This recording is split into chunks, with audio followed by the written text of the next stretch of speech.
Welcome to the Archive Network. I'm Aurelius, and with me as always Malik. We curate the treaty archive. Today we open a new file, Concordat of Worms. Malik, you've had this one on your desk for a while.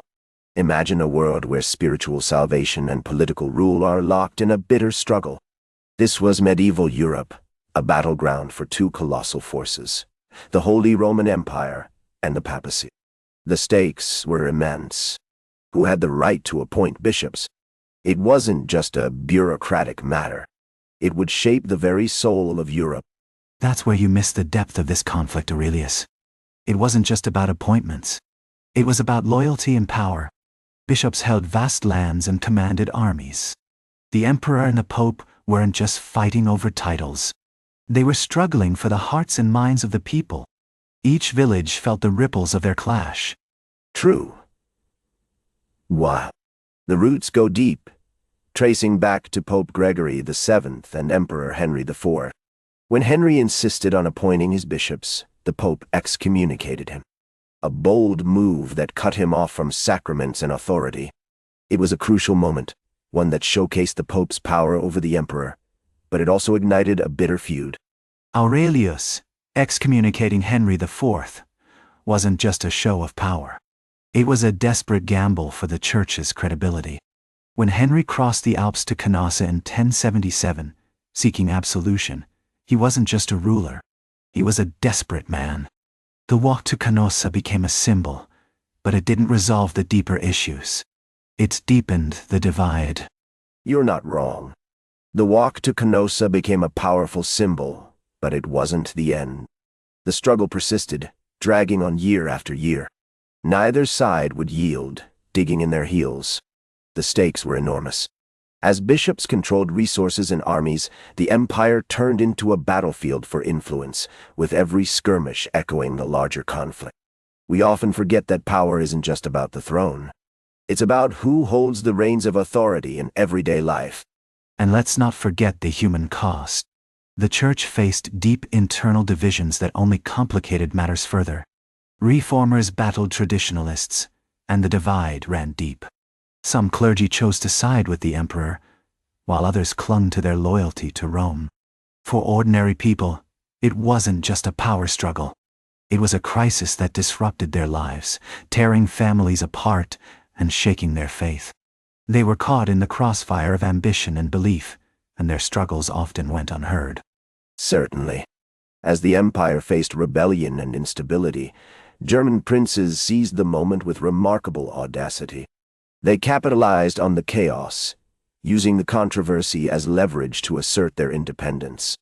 This only served to fracture the empire further. It was a chaotic time, marked by shifting allegiances and power struggles. The unity we had painstakingly constructed over generations was unraveling before our eyes, leaving a landscape of uncertainty that would take years to navigate. And in the midst of all this turmoil, Henry V stepped onto the stage. He understood that brute force wouldn't break the deadlock. His predecessors tried that, but it only pushed people further away. The empire was weakening, and the endless fighting drained not just resources, but hope too. Common folks were suffering, and his vassals were growing restless, feeling the pressure of conflict on their own lives. Henry knew he had to find a different way. Exhaustion set in, for both the Church and the empire. By the 120s, something had to give. Dissent was growing louder, and external threats loomed like dark clouds on the horizon. Henry V and Pope Calixtus II, understanding the precariousness of their positions, recognized the urgent need for negotiation. This wasn't an admission of weakness. It was a pragmatic choice to stave off mutual destruction. They chose the city of Worms as their battleground for dialogue, a place where words could hopefully triumph over swords. Worms was symbolic, a neutral ground steeped in tradition. But it was also a high-stakes gamble. The fate of the empire and the Church hung in the balance. If they failed to reach an agreement, chaos would ensue. It wasn't just a meeting. It was a last chance to find a balance between power and faith. As the delegates gathered, The tension was palpable, almost electric. We knew the stakes could not be higher. Failure meant the collapse of the empire and a fractured church, tearing apart the core of society. But success? That could usher in a new era, one where church and state might finally coexist in harmony. The world was watching closely, holding its breath, as the heavy door closed behind them, sealing fate with a single echoing thud. What emerged from those negotiations would shape the future of Europe in ways we can hardly imagine today. Would these leaders find a way to compromise, or would discord take over? The world waited with bated breath. The decisions made here would ripple through history, affecting the delicate relationship between church and state for generations.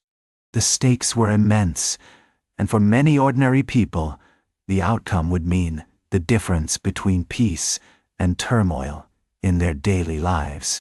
This was the culmination of decades of struggle, ambition, and faith.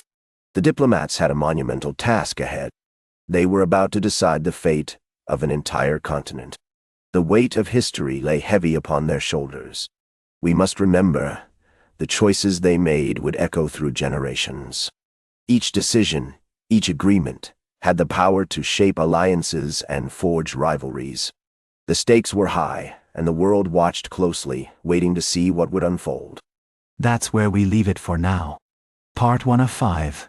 Concordat of Worms is far from done. If you're new here, we're Aurelius and Malik, curators of the Treaty Archive, part of the Archive Network. Part 2 drops soon.